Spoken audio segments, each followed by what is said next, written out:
nossa vida, Jesus semeou. O Evangelho em nosso peito é chama de amor.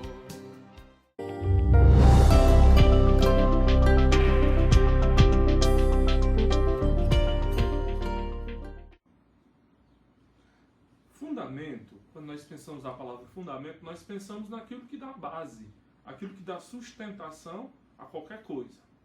Mas fundamentalismo tem a ver com um elemento que é fundamental, mas que eu torno esse elemento uma verdade absoluta que não pode mais ser nem interpretada, nem pode ser olhada desde o ponto de vista do seu contexto, ou seja, ela é olhada de modo literal.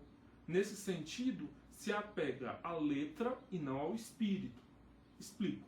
A letra é aquilo que está registrado, é aquilo que está documentado, é aquilo que eu leio. Mas o espírito é a motivação, é a intenção, é aquilo que estava a acontecer quando o texto foi escrito, é a finalidade. E isso só é possível quando eu compreendo o contexto no qual aquele texto foi escrito. Ou seja, quando eu amplio os horizontes. E aqui aparece a importância da hermenêutica. A hermenêutica é a arte da interpretação, que leva em consideração esses vários fatores, esses vários elementos. Mas o fundamentalismo, ele absolutiza uma verdade e se torna incapaz de perceber ou de dialogar com outras perspectivas, com outros pontos de vista. Nesse sentido, todo fundamentalista ele é anti-histórico, ou seja, ele vai na contramão de qualquer tipo de contextualização histórica e de interpretação. E por fim, acaba que o fundamentalista ele se torna intolerante para com quem pensa diferente. Ele não aceita outras possibilidades de interpretação.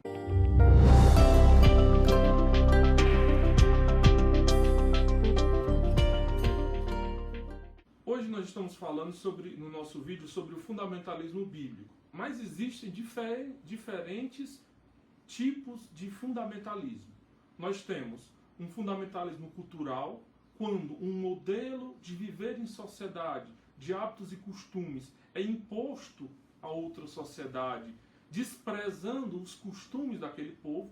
Foi o que aconteceu nas colonizações, né? Tanto na América como um todo, quanto na África, quando a Europa colonizou e impôs os seus traços culturais. Nós temos um fundamentalismo científico, quando um modo de compreender a realidade e as coisas vai se impondo e se coloca como a única verdade absoluta. Então, a única explicação do que é o ser humano, por exemplo, às vezes a ciência quer ser a única voz que explica o que é o ser humano.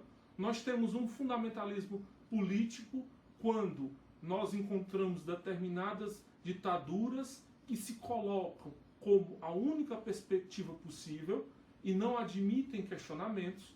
Nós temos um fundamentalismo econômico, quando a economia é colocada como o valor primordial e tudo gira em torno dos mecanismos econômicos, e ele se impõe a tal ponto que ocupa toda a nossa vida. Nós temos fundamentalismos artísticos, ou seja, nós temos vários e vários tipos de fundamentalismos. Todos eles se colocam como portadores da verdade, como a única solução possível para os problemas. E todos eles exigem uma submissão intransigente, uma prática comum, ou seja, não permitem o questionamento, o diálogo e a perspectiva de outros. Então, essa é a característica comum a todos esses tipos de fundamentalismo.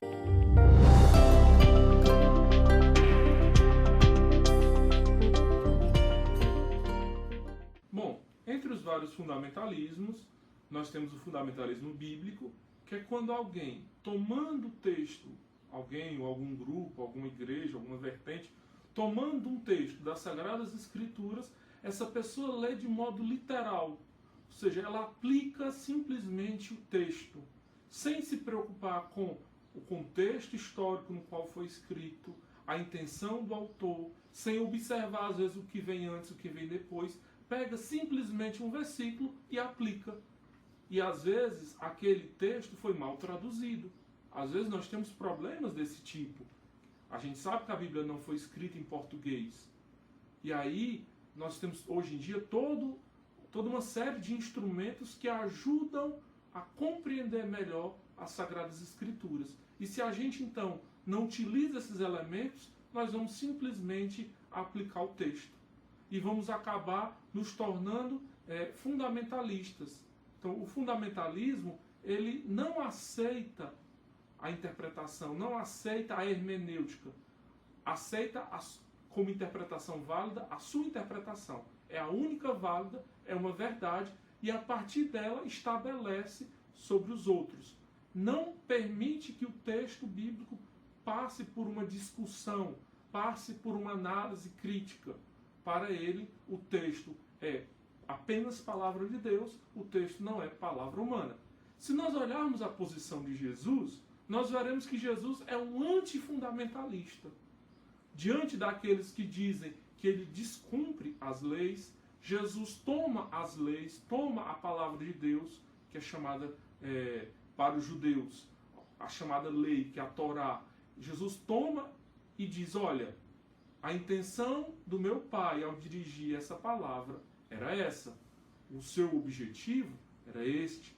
Então Jesus faz uma hermenêutica, faz uma interpretação buscando compreender o espírito da lei, o sentido fundamental e não simplesmente aplicando essa palavra. Então, nós devemos tomar esses cuidados quando vamos ler, para não levar junto conosco os nossos preconceitos, as nossas ideias preconcebidas que nós aprendemos e acabarmos por aplicar e utilizar o texto para fundamentar tudo isso que nós já trouxemos na nossa cabeça.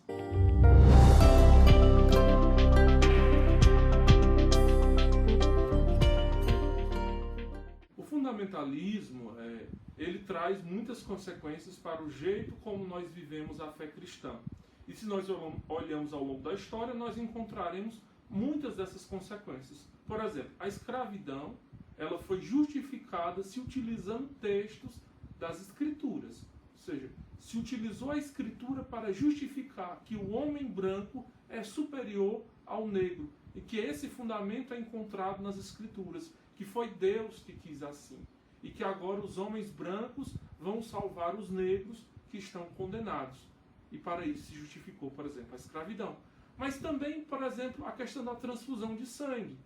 Que muitas vezes as pessoas se colocam contra, afirmando que é vida. Mas não conseguem entender que ali é uma outra vida que também está sendo resgatada. Ou seja, limita a compreensão do que seja vida e do que seja o Deus da vida.